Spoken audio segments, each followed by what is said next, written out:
Oh yeah, it's almost Halloween, so that means I'm gonna talk about vampire stuff.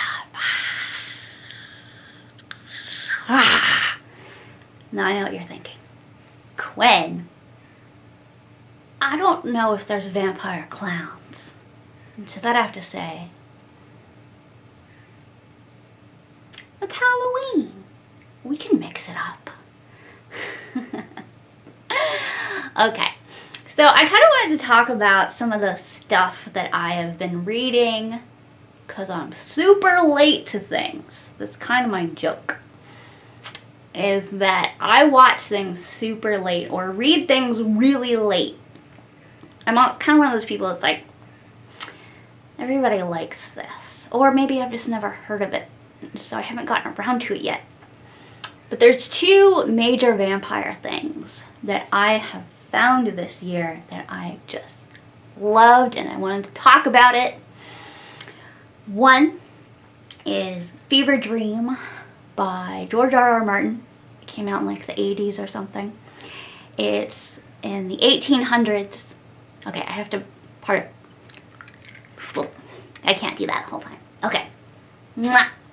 Okay, so it's about vampires in the 1800s on steamboats, which sounds ridiculous, but it was super fun, and it also, vampires are actually scary in this. Like, it's George R.R. Martin.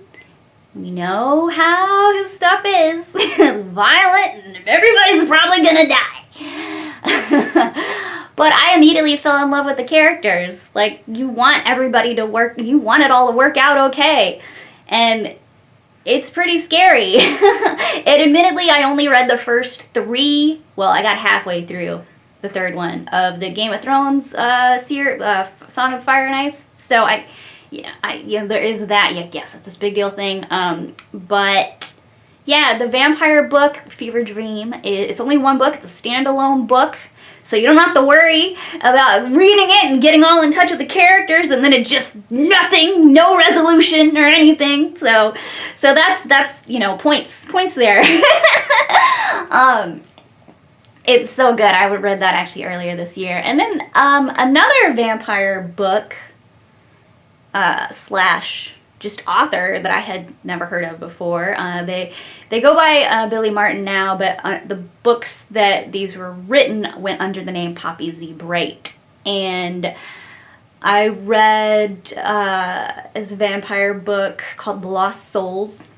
Actually, I had read, technically it was like a kind of sequel. I read Drawing Blood first, which is like, it's not really like a sequel, it's just the other characters are mentioned and it's kind of like in the same town, which I actually liked that. I liked that I was like, ooh, okay, like now I know like these characters, like I kind of want to go hear about them after I've kind of heard cool stuff from these other characters in this other book. So I like read it backwards.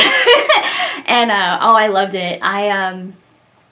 It was fun. Like the vampires are in that book they're still scary, but they're also like, they can get like super like drunk and nonsense and they're like, it's very like, I think I probably would have enjoyed it more if I had read it when I was a teenager. Like I liked it, don't get me wrong, but like I'm in my 30s now. So like the teenage angst isn't much there, so, but I still really liked it a lot. Poppy Z. Bright. I read, this isn't a vampire book they did, but also the first book I read from them was Exquisite Corpse, which was quite terrifying, actually. I went on a little, through that books, I kind of went on I've never been interested in, like, true crime or anything like that. I like it when it's fictional, but that particular book was, like, it's like a what if, and the characters are super based on, Dennis Nielsen and Jeffrey Dahmer. It would be like as if the characters are based off them and they end up being in a relationship together, and it's very violent and gory and gross and just beautifully written. So like that's the book that I was like, okay, I want to see what other stuff Poppy Z. Bright has written. Also, there was a collection of stories that were put together by them that's also vampire stories, Ooh, Love in Vain. I think it goes by another title as well. But you know, it's around Halloween time. I want to be spooky, and I don't know, like the eroticism of vampires is is still, you know, still a big deal. It was like back in the start, and it's still going on. I would be excited if they made the George R. R. Martin Fever Dream into a series or a show. Wow, a series or a movie. That would be really cool. So yeah. Thanks for watching. I'll see you next time. Bye.